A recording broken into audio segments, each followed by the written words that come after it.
Telangana Gaddar film awards 2025 దాదాపుగా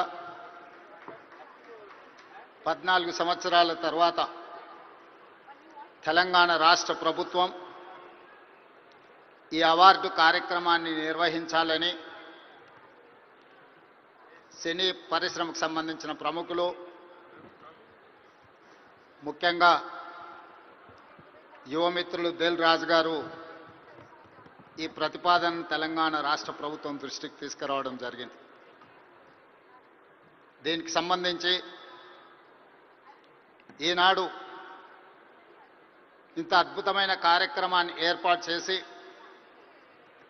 ఈ కార్యక్రమానికి నాతో పాటు ఉప ముఖ్యమంత్రి వర్యులు మిత్రులు బట్టి విక్రమార్క గారు, మా మంత్రివర్యులు సినిమాటోగ్రఫీ శాఖ ప్రత్యేకంగా చూస్తున్న మిత్రులు కోమటిరెడ్డి వెంకటరెడ్డి గారిని, అదేవిధంగా మంత్రివర్యులు వాకిటి శ్రీహరి గారిని, మిత్రులు మధు యాస్కీ గారిని, రాజకీయ ప్రముఖులను, సినీ పరిశ్రమకు సంబంధించిన ప్రముఖులను అందరినీ కూడా ఈ ప్రత్యేకమైన కార్యక్రమానికి ఆహ్వానించి గతంలో ప్రారంభించిన ఒక మంచి సాంప్రదాయాన్ని కొనసాగించడానికి మీరందరూ సహకరించినందుకు మనస్ఫూర్తిగా తెలంగాణ రాష్ట్ర ప్రభుత్వం తరఫున అభినందనలు తెలియజేస్తున్నా.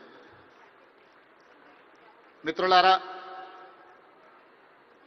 కాంగ్రెస్ పార్టీ, కాంగ్రెస్ ప్రభుత్వం పరిశ్రమను ఎప్పుడూ గౌరవించి మీకు అవసరమైన అన్ని వసతులను ఏర్పాటు చేయడమే కాకుండా మిమ్మల్ని అభినందించాలన్న ఆలోచనతోటి 60 సంవత్సరాల క్రితం, నాకు తెలిసినంత వరకు సినీ ప్రముఖులకు ఇంకా బాగా తెలియాలి, 1964లో తెలుగు సినీ పరిశ్రమను గుర్తించడానికి డైరెక్టర్లను, నటులను, అదేవిధంగా ఇతర కళాకారులను గుర్తించాలి, గుర్తించిన వాళ్లకు అవార్డులు ఇవ్వాలి, ఆ అవార్డులకు నంది పేరు పెట్టాలి అని చెప్పి 60 సంవత్సరాల క్రితం ఆనాటి ప్రభుత్వం నిర్ణయం తీసుకొని ఆ సంప్రదాయాన్ని 14 సంవత్సరాల క్రితం వరకు ఎవరు ఉమ్మడి ఆంధ్రప్రదేశ్కి ముఖ్యమంత్రి అయినా ఈ కార్యక్రమాలను నిర్వహించుకుంటూ వచ్చిండ్రు. మొట్టమొదటి నంది అవార్డు ఉత్తమ నటుడుగా డాక్టర్ అక్కినేని నాగేశ్వరరావు గారు తీసుకున్నారని, అలాంటి గొప్ప కళాకారుడికి ఆనాటి ప్రభుత్వం సముచితమైన గౌరవాన్ని ఇవ్వడాన్ని ఈరోజు మనందరం గుర్తు చేసుకోవాల్సిన అవసరం ఉన్నది.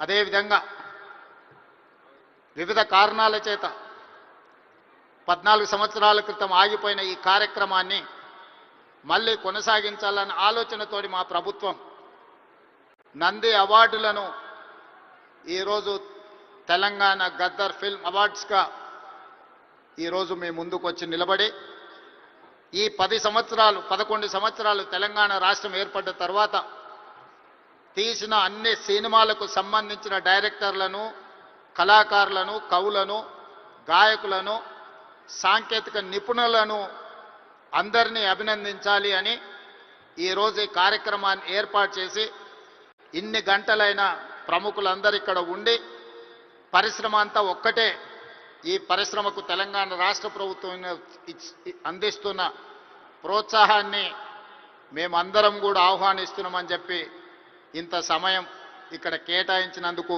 మీ అందరిని అభినందిస్తూ, గతంలో భారతీయ సినీ పరిశ్రమ అంటే బాలీవుడ్ అని చర్చించుకునేవాళ్ళు, తెలుగు సినీ పరిశ్రమ అంటే చెన్నైలో ఉంది అని మాట్లాడుకునేవాళ్ళు. కానీ ఈనాడు భారతీయ సినీ పరిశ్రమ అంటే తెలుగు సినీ పరిశ్రమ, ఈ తెలుగు సినీ పరిశ్రమకు హైదరాబాద్ వేదిక అని చెప్పి ఈరోజు మీరందరూ నిరూపించినందుకు రాష్ట్ర ప్రభుత్వం తరఫున మిమ్మల్ని అందరినీ అభినందిస్తున్నా. సినీ పరిశ్రమకు సంబంధించి మొదటి తరం అన్న నందమూరి తారక రామారావు గారు, డాక్టర్ అక్కినేని నాగేశ్వరరావు గారు. రెండో తరం కృష్ణ గారు, శోభన్ బాబు గారు, కృష్ణం రాజు గారు, మూడవ తరం చిరంజీవి గారు, బాలకృష్ణ గారు, వెంకటేష్, నాగార్జున లాంటి హీరోలు వచ్చారు. ఈనాడు నాలుగో తరం సినీ పరిశ్రమ ఇక్కడ ఉన్నది. నాలుగో తరంలో పవన్ కళ్యాణ్ గారు కావచ్చు, మహేష్ బాబు కావచ్చు, లేదా అల్లు అర్జున్ కావచ్చు. మీరందరూ ఈనాడు తెలుగు సినీ పరిశ్రమకు నాలుగో తరం ప్రాతినిధ్యం వహిస్తున్నారు. ఈరోజు ఈ వేదిక మీద నుంచి చాలామంది విద్యార్థి దశలో నాకు పరిచయం ఉన్న వాళ్ళందరికీ ఈరోజు సినీ పరిశ్రమలో రాణించిందని ఇక్కడ కలుస్తుంటే నాకు చాలా ఆనందం కలిగింది. బన్నీ కావచ్చు, వెంకట్ కావచ్చు, అశ్విన్ దత్ గారి అమ్మాయిలు, లేకపోతే వాళ్ళ అల్లుడు నాగ వైష్ణవ్ కావచ్చు, వీళ్ళందరూ యంగ్ ఏజ్లో కాలేజ్ డేస్లో ఉన్నప్పటి నుంచి వీళ్ళందరూ నాకు తెలుసు. ఈరోజు గొప్ప డైరెక్టర్లుగా, గొప్ప నటులుగా, గొప్ప ప్రొడ్యూసర్స్గా, నవీన్ ఎర్నేని లాంటి పెద్ద ప్రొడ్యూసర్స్ అందరూ కూడా మా యువమిత్రులందరూ ఈరోజు ఈ పరిశ్రమలో రాణించడం, ఈరోజు వాళ్ళందరినీ వేదిక మీద నుంచి అభినందించడం చాలా సంతోషకరమైన సందర్భం. అదేవిధంగా ఈ కార్యక్రమం అద్భుతంగా నిర్వహించడమే కాదు, నేను ఒక్క మాట ఈ వేదిక మీద నుంచి సినీ ప్రముఖులందరికీ కూడా చెప్పదలుచుకున్నాను. రాష్ట్ర ప్రభుత్వం కఠినంగా కనిపిస్తుంది, కానీ మిమ్మల్ని అభిమానంగా చూసుకుంటుంది, మీ అభివృద్ధికి 100% తోడ్పాటును అందిస్తుంది. ప్రభుత్వం నడిపేటప్పుడు కొన్ని నిర్ణయాలు తీసుకున్నా అది మిమ్మల్ని ప్రోత్సహించడానికి, మిమ్మల్ని అభినందించడానికి, మీకు సముచితమైన స్థానం కల్పించడానికే ఈ రాష్ట్ర ప్రభుత్వం ప్రయత్నం చేస్తుంది. ఈరోజు ఈ వేదిక